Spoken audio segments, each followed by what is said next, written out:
E C R7220 thriller Ring Once for Death, Part 1, Take 1.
Leaving a position where one has been happy is always sad, madam. However, the splendid references which you've seen fit to sign are at least some consolation. I would like to stay, but I've always held the opinion that a man in my position should strive constantly to be extended. And I think we would both agree that my work here is finished. All that remains is to tidy up.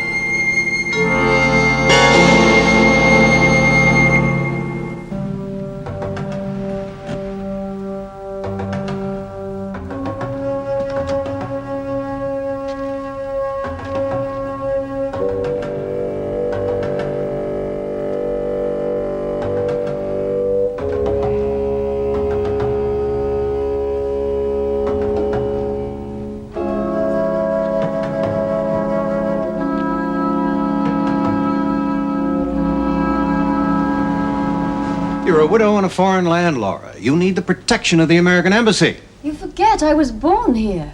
Ah, yes, but you've lived most of your life abroad. You married an American. You have no friends here in England, no acquaintances. You're a stranger here.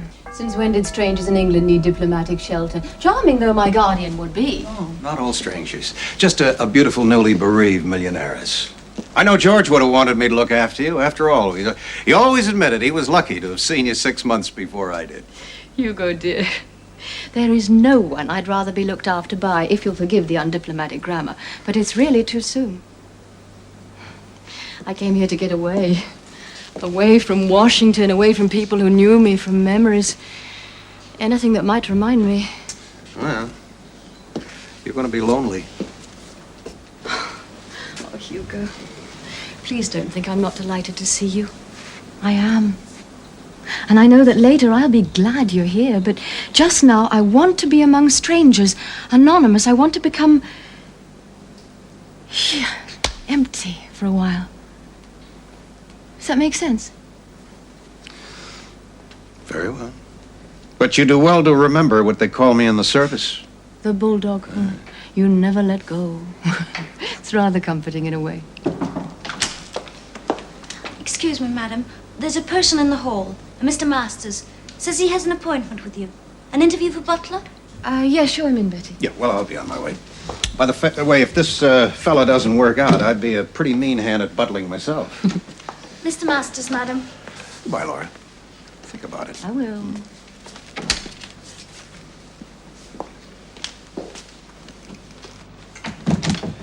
Mr. Roger Masters, madam, at your service. It was noon you suggested, I think. If you'd care to sit down, Mr. Masters. Thank you, madam. I'm very well as I am. Well, I've looked through the references you sent me. They're most impressive. Tell me, why did you leave your last employer? She went abroad for her health, madam. However, she was kind enough to write down her impressions of me before she left. So I see. Look after Mrs. Valence, Betty. She's quite on her own, you know. Oh, I will, sir. Don't you worry about a thing.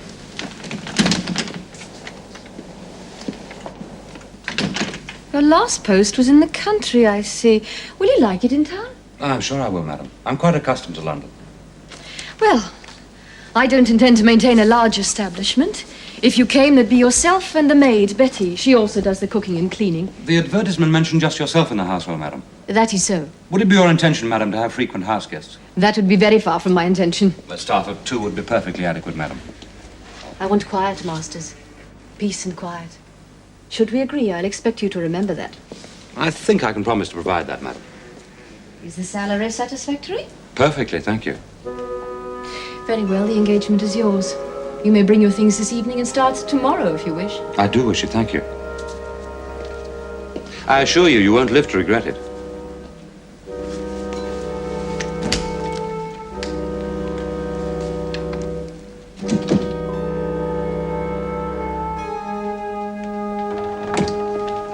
You got the job then? I was appointed to the post of butler, yes. I saw your references the other day. You move about quite a bit, don't you? Mrs. Valance found them perfectly satisfactory. I never said she didn't, did I?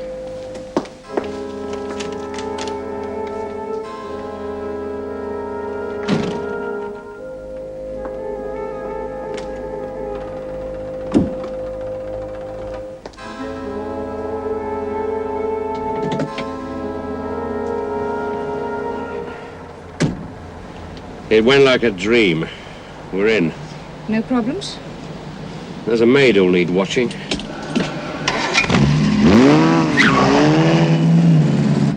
Thank you, Betty. He's the new butler, is he then, madam? Yes, I'm sure you'll get on very well with him.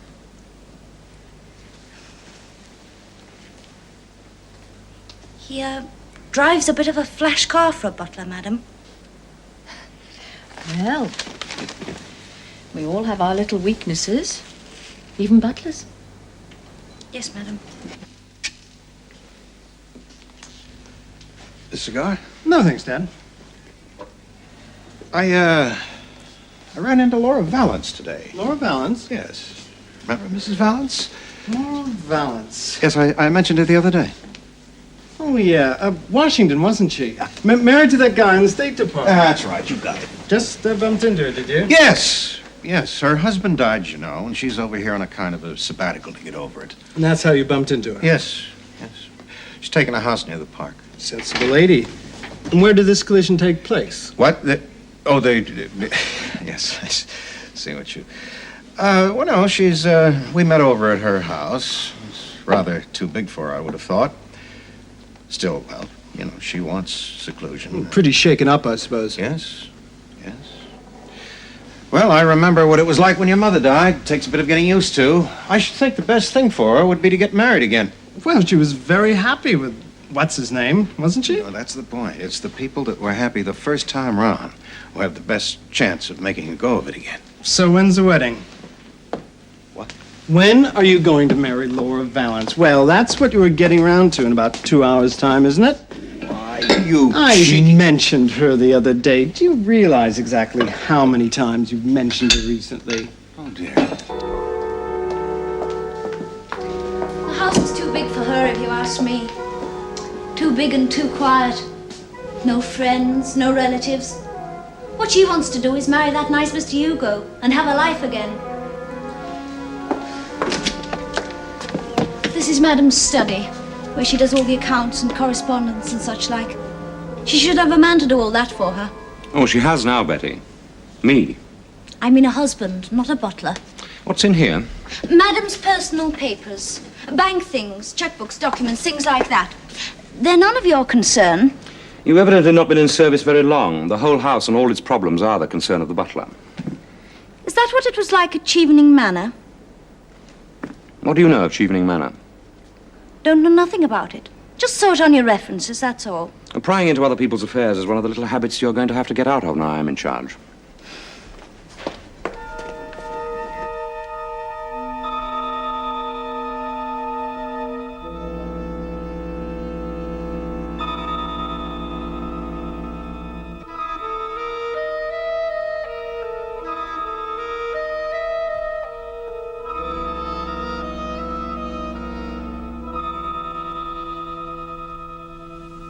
Thank you, Masters. The temperature is perfect. I think we shall get on very well. I shall use my very best endeavors to that end, madam. You may go. Thank you, madam. Good night, madam. Good night, Masters.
Oh, you did give me a turn. What are you doing? No, on the contrary, what are you doing? I've just been upstairs to see if she wanted anything. Well, that's my responsibility now. Kindly remember your station. My station? Where do you think you are? Bleak House? Queen Victoria's dead, you know. Anyway, what were you doing in there? I was checking the doors and windows. The security of the house is my concern. The security of the house. Creeping about like Frankenstein. It's enough to give a girl curly hair.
Come in, Betty.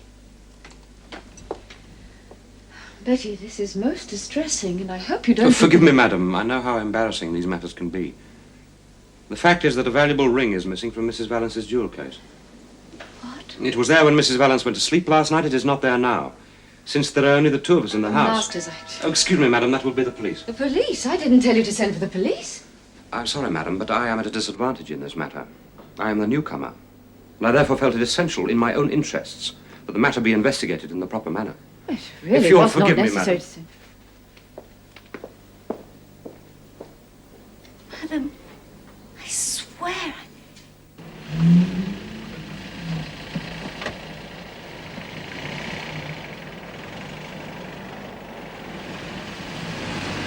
absolutely horrible. There are police all over the house. The maid is miserable. I should never have let it get this far. Well, it's a rotten thing to have happened, but after all, you had Betty, what, 2 weeks? Masters arrived just yesterday. It's best to get it straightened out. Oh, Hugo, I'm so glad you're here. I don't think I could have coped by myself. Well, I thought I'd just drop by on my way to the madhouse, see if you care to have lunch with me. I think we've got it sorted out, Mrs. Valance. Is that the ring? Yes. Yes, that's the one. Where did you find it? I dropped it somewhere and not realized. No, madam, you hadn't dropped it, not in that sense. We found it in your maid's bedroom, rolled up in a pair of tights. But she couldn't. Well, she wouldn't. In any case, she's far too sensible. She must have known I'd miss it. You'd be surprised, madam, how careless lots of ladies are with their jewelry. They don't know whether it's on their hand or their... Well, these girls know that. They trade on it. Do you wish us to prefer charges, Mrs. Valance? No. Good heavens, no. Oh, Hugo, please, will you deal with it? I just couldn't face her. Tell Masters to give her the customary amount in lieu of notice and... Oh, deal with it in any way you like. Tell her... I'm sorry.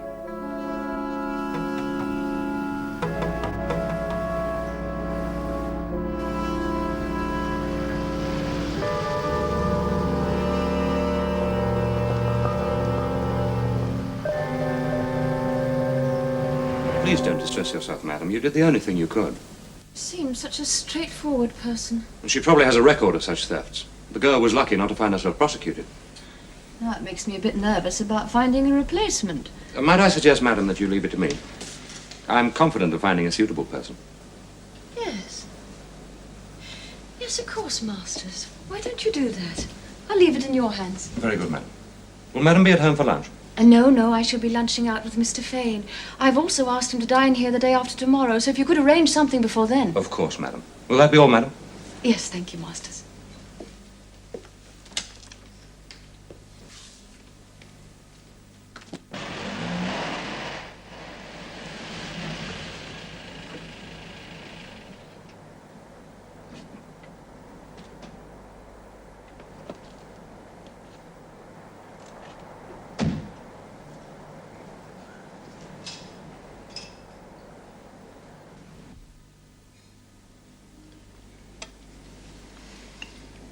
You're a genius. These are the best œuf entrecôte I've had since Brussels. Where'd you find it? I didn't. Masters did it. You know, he really is turning out to be quite a prize. No chance for me to do my stuff then, huh? Hugo. Beautiful. My compliments to the chef. But one vital ingredient missing. At the moment, the cream spinach. I got that out of her when we discussed the menu. She adores spinach, but he never touches it. Wise man.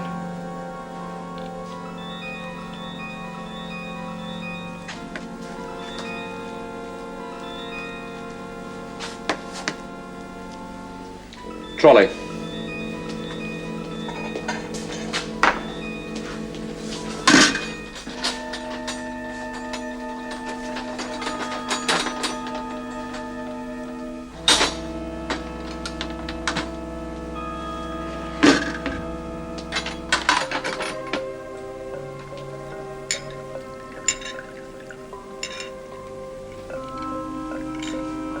Congratulations, Masters.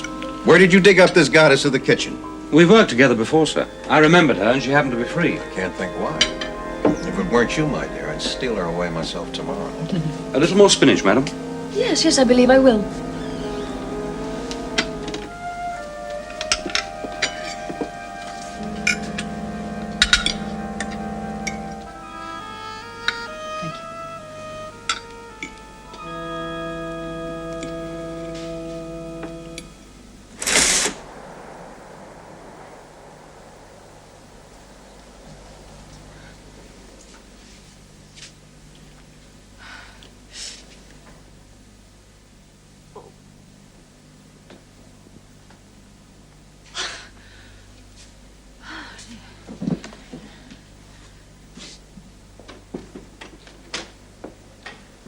Madam? I don't feel very well, Masters. Oh, dear, I'm sorry to hear that, madam. I shan't be down to breakfast. I know how wretched these little upsets can make one feel. Might I suggest, madam, that you return to bed? And I'll instruct Lisa to prepare something simple. I'll bring up the mail and the household checks for you to sign later. I think that's a very good idea. I really do feel most odd. Just some coffee and a little dry toast. And oh, please telephone Mr. Fane and ask him if we could meet at 1 o'clock rather than noon. Very good, madam.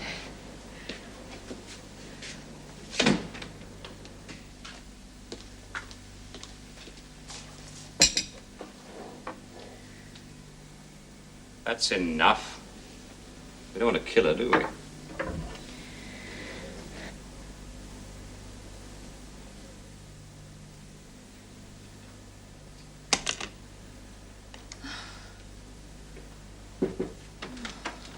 May I take the tray?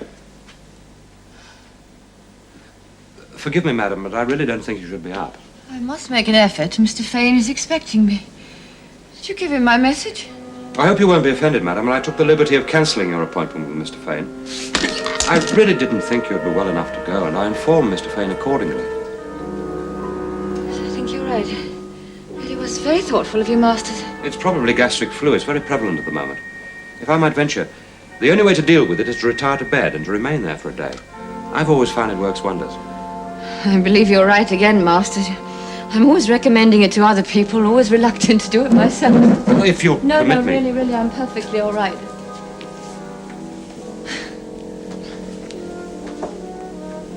Here we are, madam. I'm being spoiled outrageously. I hope you'll feel better soon, madam. That will be all, Lisa.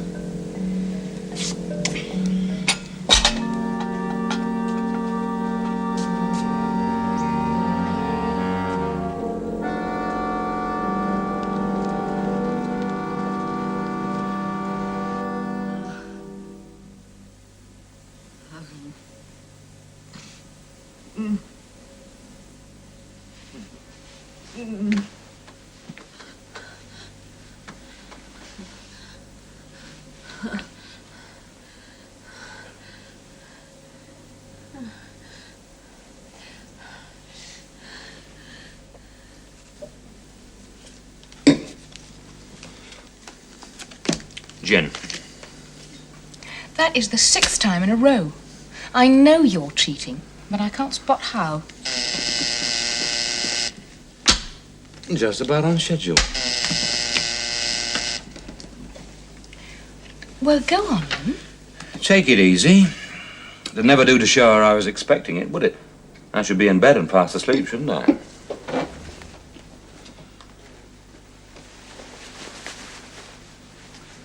Mint.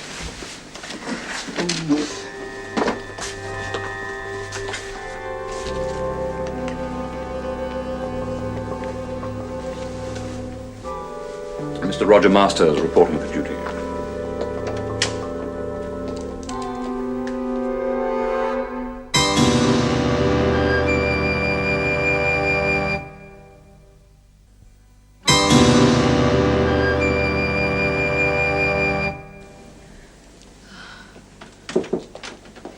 Sorry, madam, I sleep like the dead. Have you been ringing long?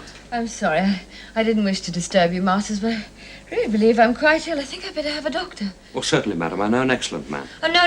Mr. Fane left an embassy list. It's in my address book on the dressing table. There's a doctor's number in there. Of course, madam. Oh.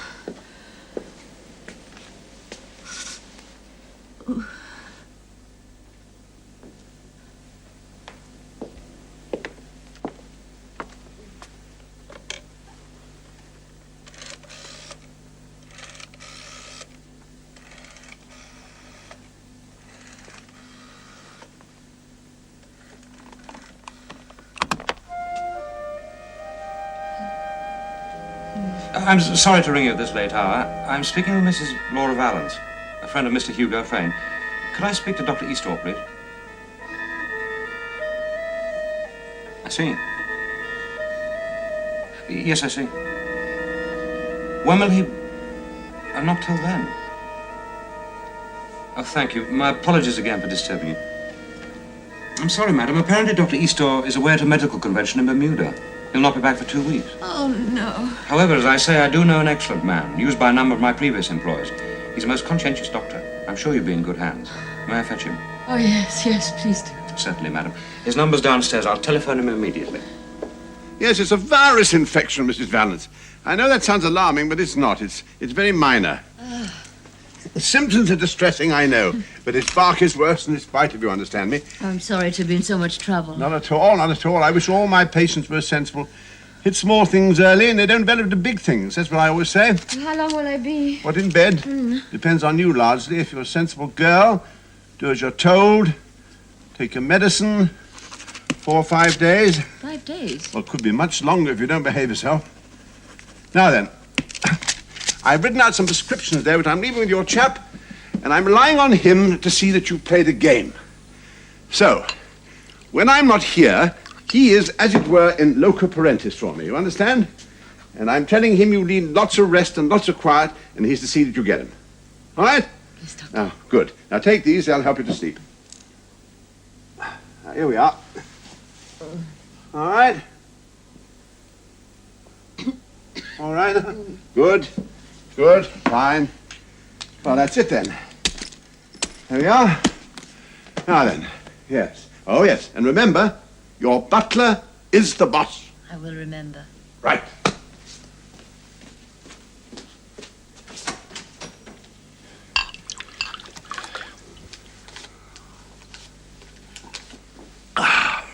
Same as last time, I suppose.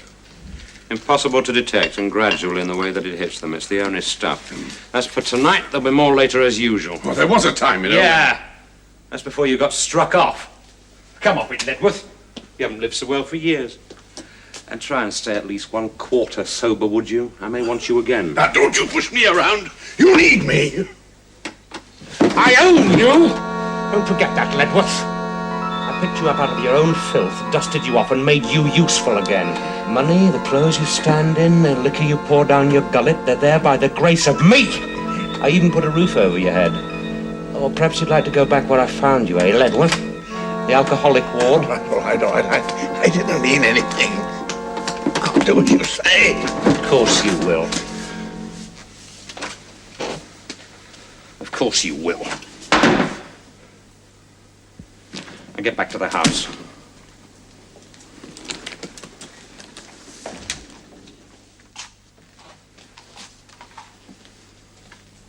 What's the matter with him? I think it's the time of night when bent doctors remember the Hippocratic Oath.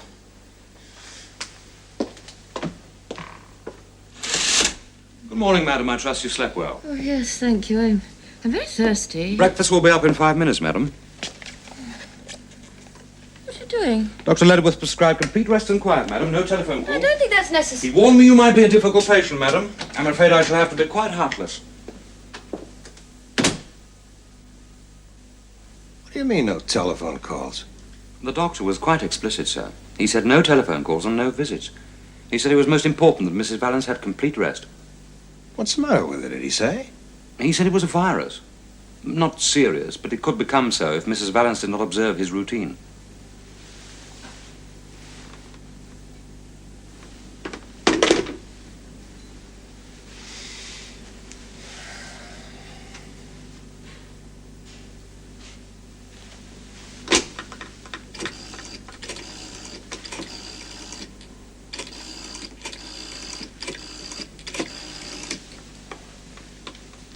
Oh, Dr. Eastow, Hugo Fane. Doctor, this is going to sound rather odd, but has Mrs. Laura Valance consulted you? And if so, and just completely in confidence, of course, what the devil's wrong with her? She hasn't consulted you. No, nothing at all. Thank you, Doctor.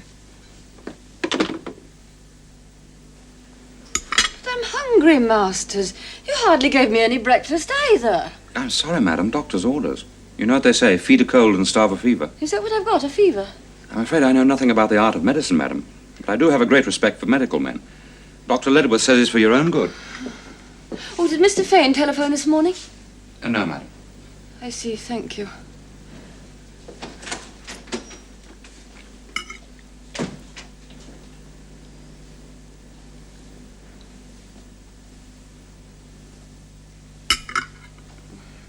I don't see there's anything odd about it at all, Dad. Well, I recommended our own doctor to her. Now she's gone, gotten herself ill. She's called in somebody else. Woman's privilege. She decided not to take your advice. Maybe that's what you're sore about, is it? I mean, after all, she can choose her own doctor without starting a congressional debate. Yeah, I suppose you're right. Can I borrow your car tonight? Yes. All right. Hey! What's wrong with your own?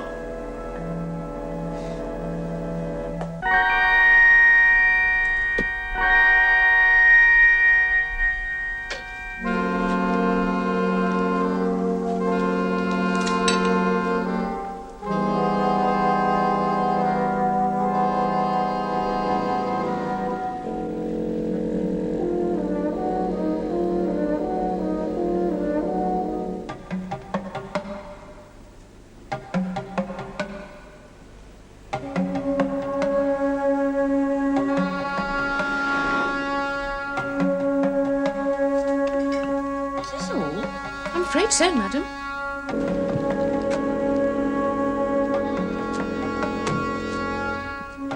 I'm starving. I've had hardly anything to eat for the past 2 days. I think that's why I'm feeling so weak. I'm sorry, madam, but I'm only following the doctor's instructions. I'm sure it's doing you good. I'm sorry, sir. I'd be wrong to disobey the doctor's and madam's instructions. The treatment requires complete rest and no visitors. Who's looking after her? He's an American doctor, sir. He's a friend of madam's who happened to be over here. Well, where can I get in touch with him? I'm afraid I don't know, sir. Mrs. Valence called him herself. He seems very strict. There we are, madam. That's better. Oh, has Mr. Fane called? No, I'm afraid not, madam. Will that be all, madam? Yes.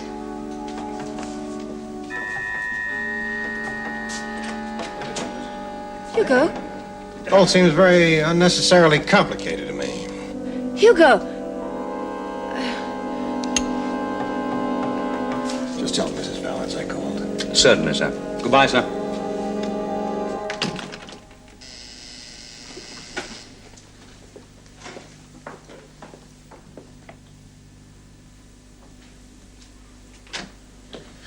I'm sorry, madam. I was unable to get away at once. Was that Mr. Fane? Yes, it was, madam. I asked him if he'd like to come up, but he said he'd spoken to Dr. Ledworth, and the doctor had advised against it. He came to say goodbye, madam. Goodbye. Mr. Fane has been posted back to Washington, madam. His plane leaves at noon. He called here on his way to the airport. Oh, no. Oh, Hugo. It's not like Laura to be so uncommunicative, I mean. Well, she is ill. Well, that's true, but what does it take to pick up a telephone?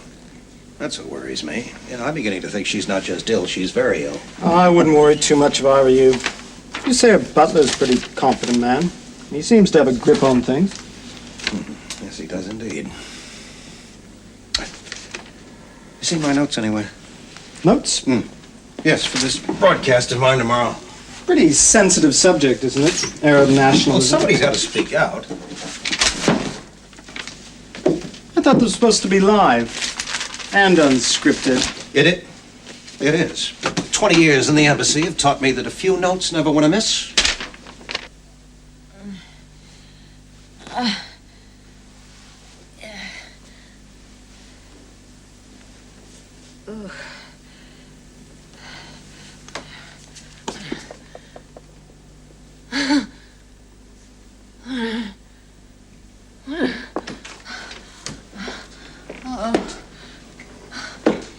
Madam, what are you doing out of bed?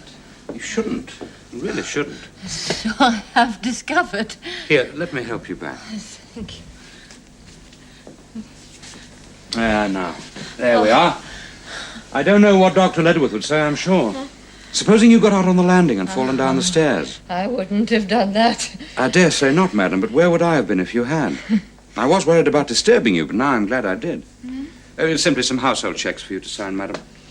I'm sorry to trouble you, but they have to be attended to. Yes. If you'd be so kind.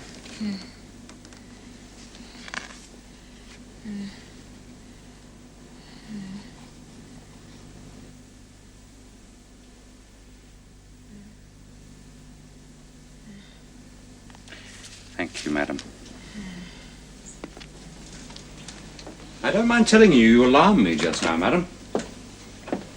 I can see you're not to be trusted. I can see I shall have to take precautions, or Dr. Ledworth will have my hide.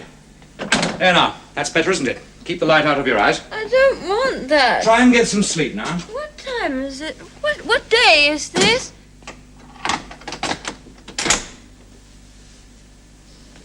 Oh? She's a tough girl. She's had enough of the stuff to knock her sideways, but she keeps fighting back. More? Not yet. Won't be long now. She's beginning to lose touch.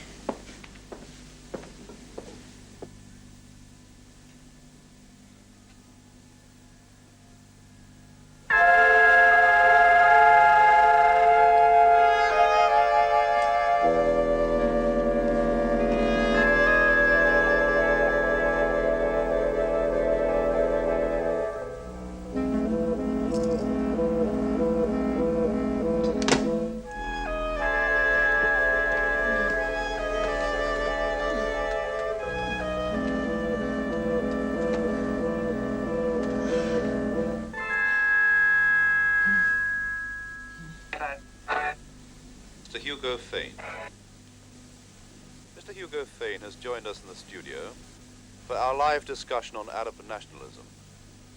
As former First Secretary for many years in both Beirut and Cairo, Mr. Fane is uniquely qualified to discuss Arab aspirations. Mr. Fane? Yes, well, I've come along here this afternoon to... Hugo. You haven't gone away.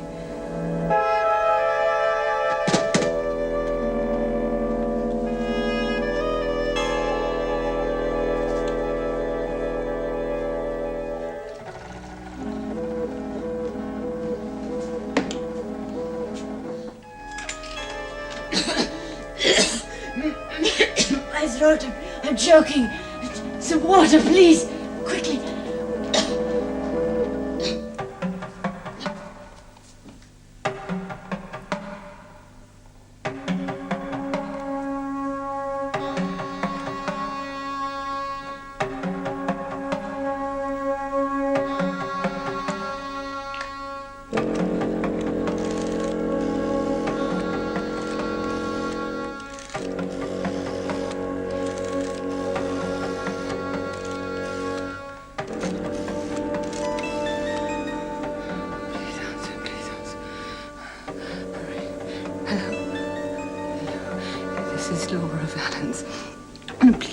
Don't interrupt. Tell Mr. Fane. Hello? This won't do, madam. This really won't do at all. You're not helping yourself, you know. This is exactly what you shouldn't be doing. You said Mr. Fane had gone away. And so he has, madam. No, I heard him on the radio. It was probably recorded, madam, before he went away. No, it was live. They said it was live. And madam probably imagined it was live, knowing the voice. You're in a very weak state, you know. It's easy for one's mind to play tricks. There's nothing wrong with my mind. I want another doctor, the second opinion. I'll speak to Dr. Ledworth, madam. He'll be very hurt, I'm sure, but nevertheless, if it's what you wish, I will do so. Yes. Now I suggest you settle down and conserve your energy. You've only to ring if you need me.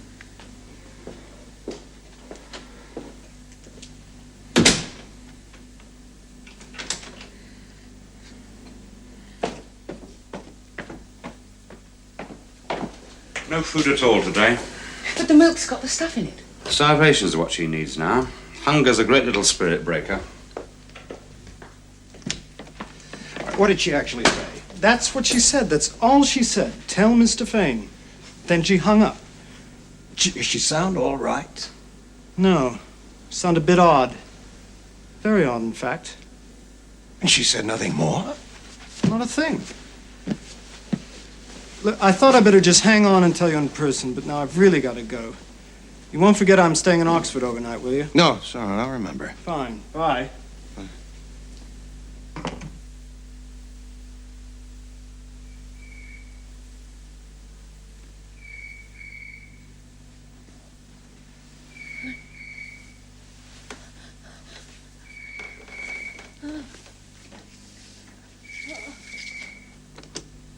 Mrs. Valence's residence? Oh, yes, sir. Yes, she did phone you. completely against doctor's orders. And then she had a little fainting fit. Just what the doctor said might happen if she overexerted herself. She just wanted to tell you she was all right, sir, and to apologize for not being in touch. Well, she's asleep now, sir. I wouldn't wish to disturb her. But I'll certainly tell her you called. Thank you, sir. Goodbye, sir.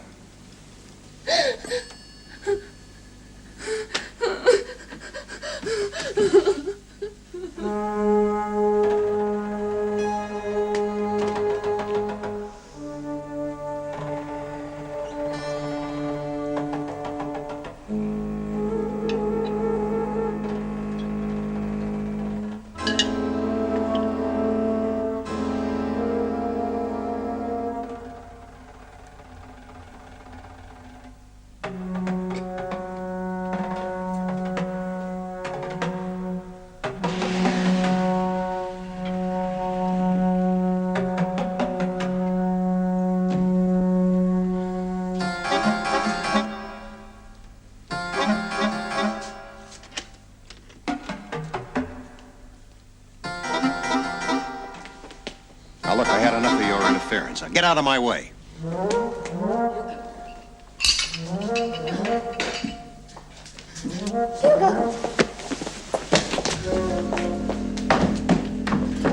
Hugo!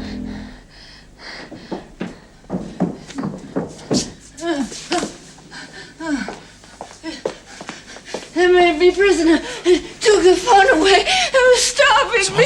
It's all right now. They told me you'd gone away. I haven't gone away, have I? I'm here to look after you. Now, here, look.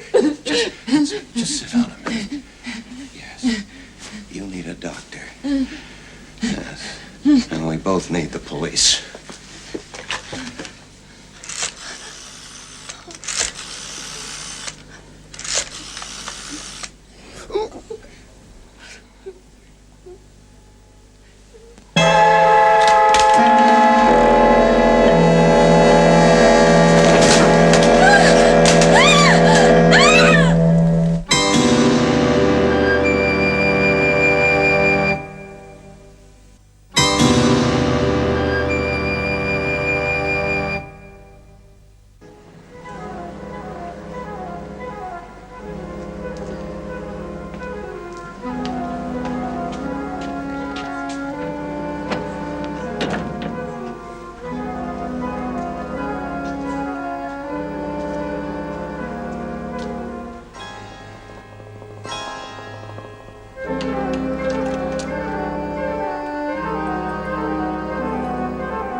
Come on. Lisa.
It's all right.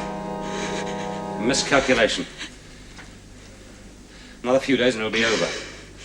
We'll be out of here and on our way. Just another few days. I'm going to have to leave you for a while. I'll be all right. Of course you will. Because you trust me, don't you? Completely trust me.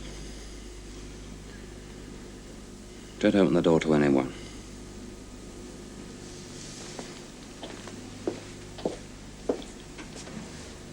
loose ends.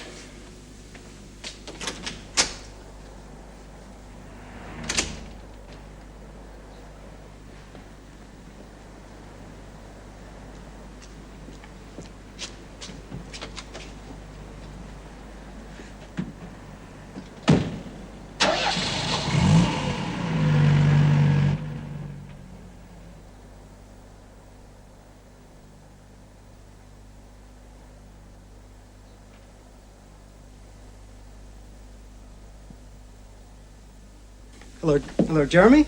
Piers. Look, you don't have my old man with you, do you? Well, it's just that he didn't sleep here last night, and I wondered. Don't be disgusting. Fine. Thanks.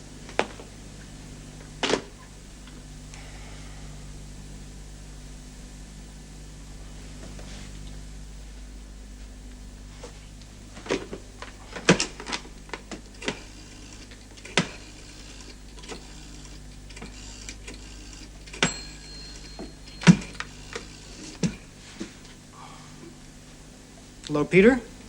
Piers. Look, I don't want to be an alarmist or anything, but Hugo seems to be missing. Yeah, I mean, I know it's nothing, but... Well, he was pretty outspoken about Arab affairs yesterday.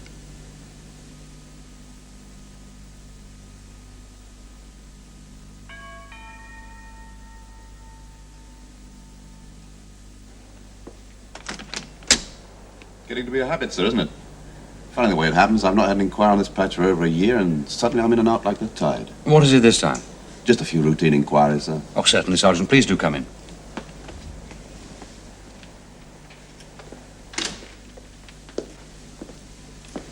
Going away, are you? My employer has been rather ill. She's gone to Bermuda to recuperate. I am to follow.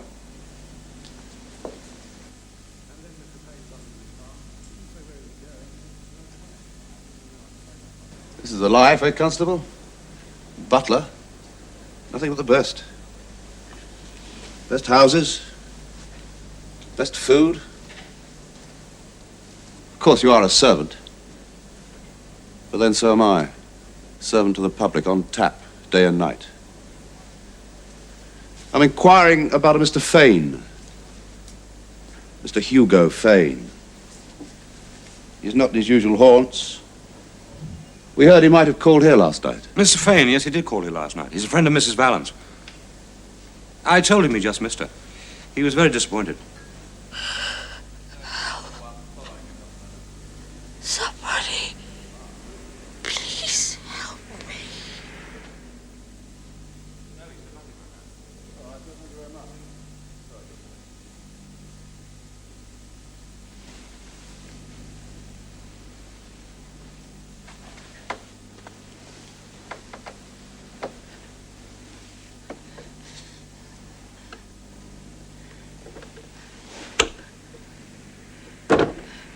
And then Mr. Fane got into his car and drove away. He didn't say where he was going, did he, sir? No, I'm afraid not, Sergeant. Oh, thank you kindly, sir. Oh, thank you. See that, Constable? That's what I call the perfect butler. Smart, too. Look at those buttons, almost regimental.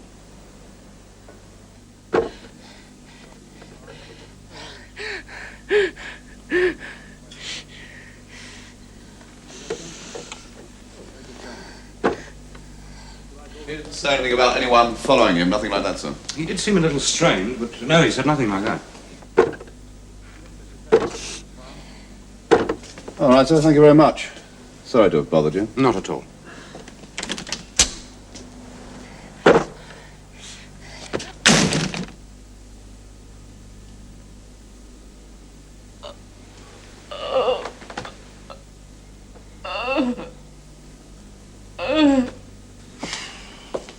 Did your father get any other strange calls after the broadcast, sir?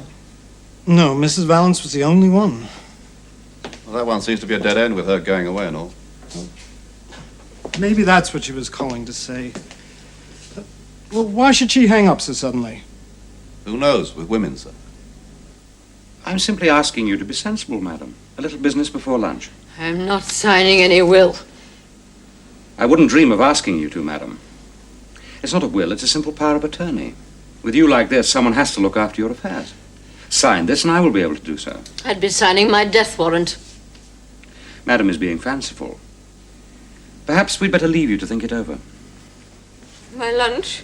I need food. You're starving me. All in good time, madam.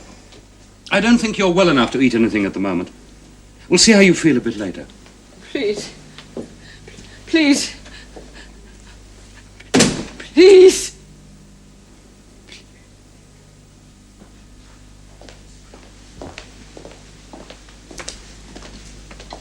Rog, I wish you wouldn't go. I've told you I've got to clear up one or two things down at the manor before we leave. We're leaving the manor as well. Well, this job's got a bit too hot. Let's pick up sticks and clear off when we get that signature. When we get it. Another 24 hours without food and she'll sign her life away for a dog biscuit. You really enjoy all this, don't you? No, it's purely business. Now, you play it cool and don't go near her no matter how much she rings. Got it? Yes. I'll be back this evening.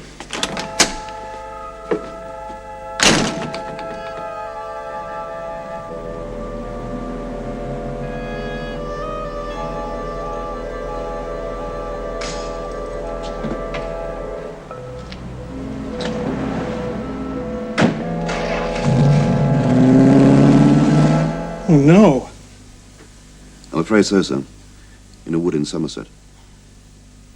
In the boot of his car, he'd been stabbed. I've just heard from the county police. They think it could be political. Obviously nothing to do with Mrs. Valance. Yeah, I suppose you're right. I just can't help thinking... No, I guess not. Yes, I will. Thank you, Sergeant.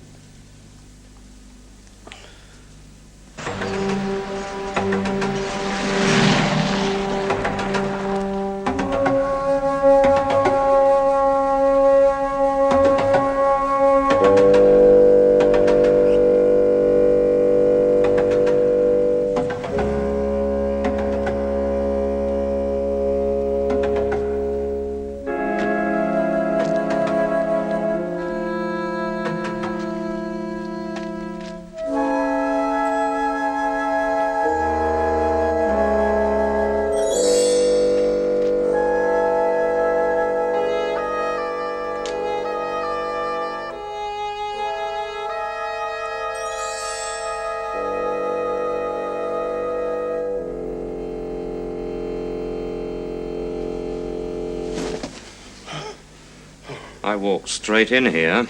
The front door was open and I walked straight in here. All you have to do is stay here, sit tight, and make sure no one comes snooping, and I walk straight in here! I must have forgotten, Mr. Martin. You are drunk! All those advantages. A good family, the right education, a medical degree, and you just frittered them away.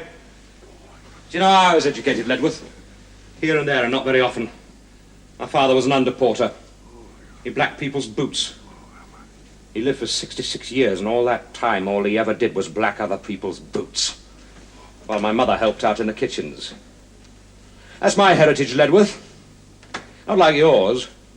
Good start, solid background in the upper bracket. And yet, look at you now. And look at me.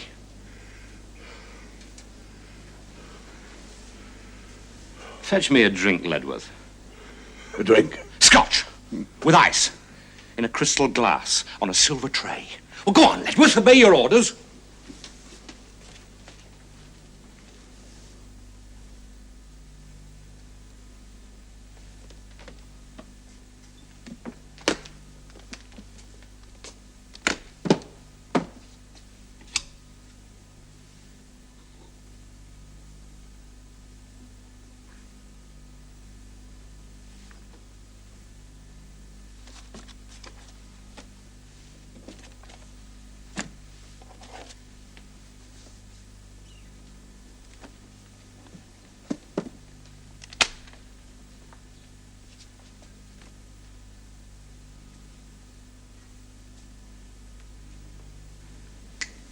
Here, Ledworth.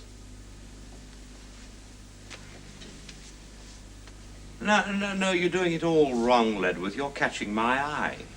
Never look directly into the master's eye. Deferential, Ledworth, deferential. Otherwise the master might think you were getting above your station. Might think you were regarding yourself as an equal. No, stay where you are. I swear I'll chop you one day. Shot me? You wouldn't do that. Bring me down and you go down too. Besides, you know I'd kill you, don't you? Anyway, you won't have to put up with me for much longer. What? The Valence woman. Close to the kill now. Then I think Lisa and me'll take a little holiday on the Riviera.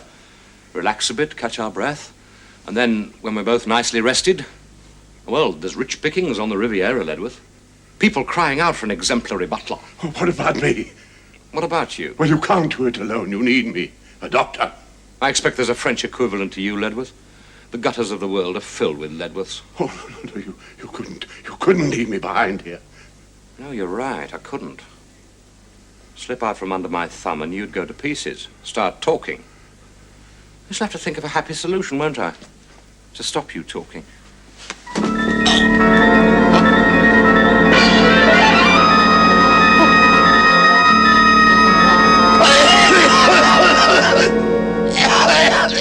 Just my little joke, Ledworth.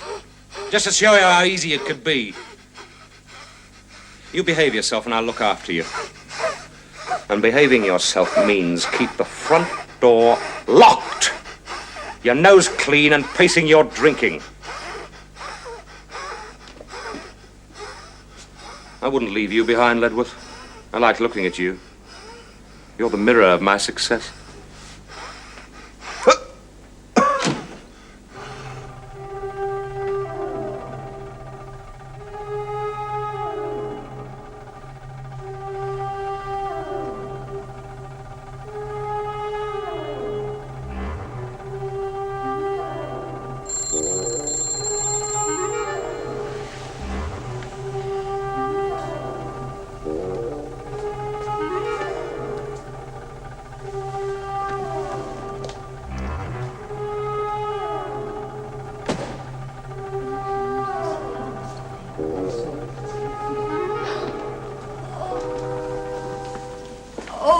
I'm ever so sorry. I didn't know. How could you? Mr. Fane was very nice to me the times I saw him. Oh, dear. Please, sit down. What did you want to see my father about? Well, it's not your problem, really. If you thought my father could help, maybe I can too. Well, it was about Mrs. Valence, really. What about Mrs. Valence? No, perhaps another time. No. Now, Please. What about Mrs. Valence? Well, it was about me being sacked for stealing the ring. Well, I didn't do it.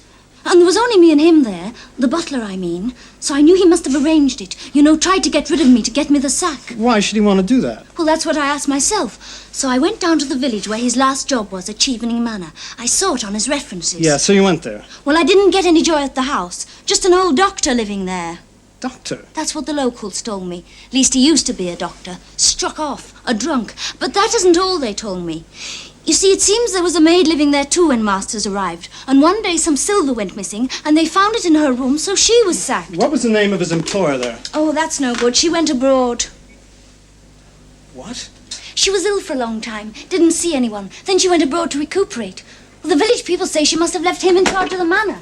They see him down there sometimes. Right. Call Sergeant Rayner. Tell him to get around to Mrs. Valence's right away. Which police station? Rog?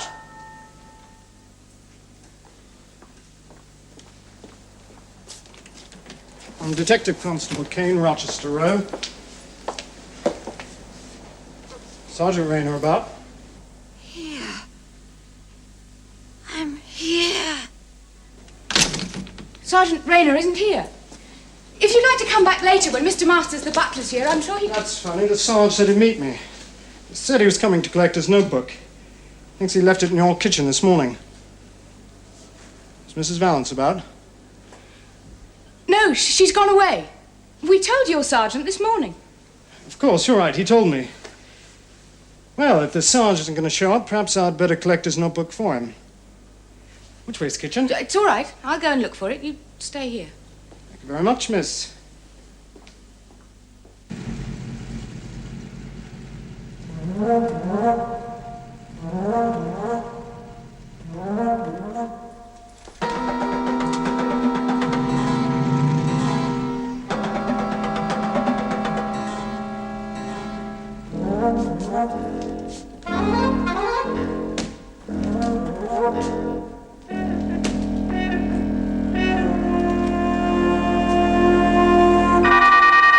Mrs. Valens. Poison in food, then starving. His signature.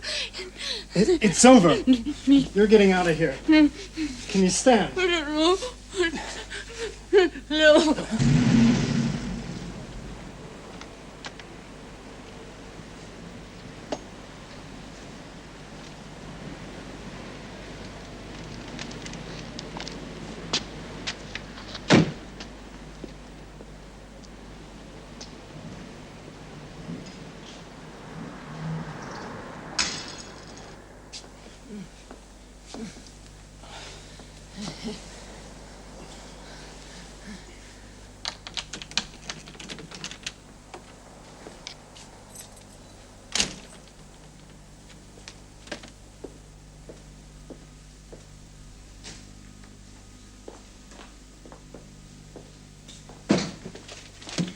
We're in the news. There's a policeman in the house.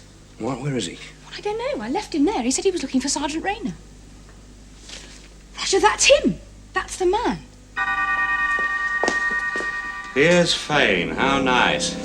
The house is about to burn down, and your charred remains are going to be mistaken for mine. The gallant butler, burned to a crisp trying to save his mistress. Pity, really. You and your father, you did have style. Oh, but it will, sir. Fire is your great leveler. Makes no distinction between master and bondman. Rog, we can't! Sex the other Kansas. Shut up!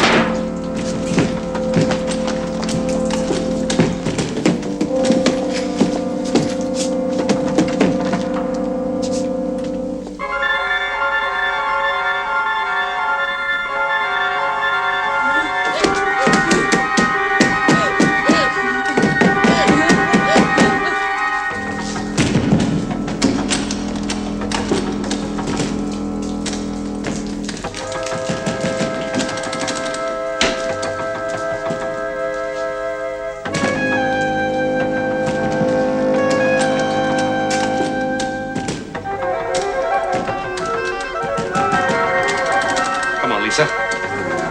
Roger! That reminds me, I shall have to find a new name. Goodbye! It's been fun! Oh, good evening, sir. Going out, were you?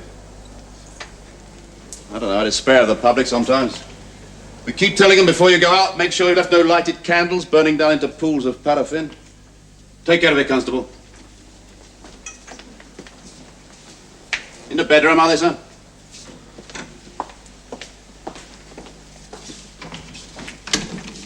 What? They found this button in Mr. Fane's hand, sir. I remember admiring it when we had our little chat. Funny you not noticing a thing like that, sir. You being the perfect butler and all.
Position where one has been happy is always sad, madam. However, the splendid references which you've seen fit to sign are at least some consolation. I would like to stay, but I've always held the opinion that a man in my position should strive constantly to be extended. And I think we would both agree that my work here is finished. All that remains is to tidy up.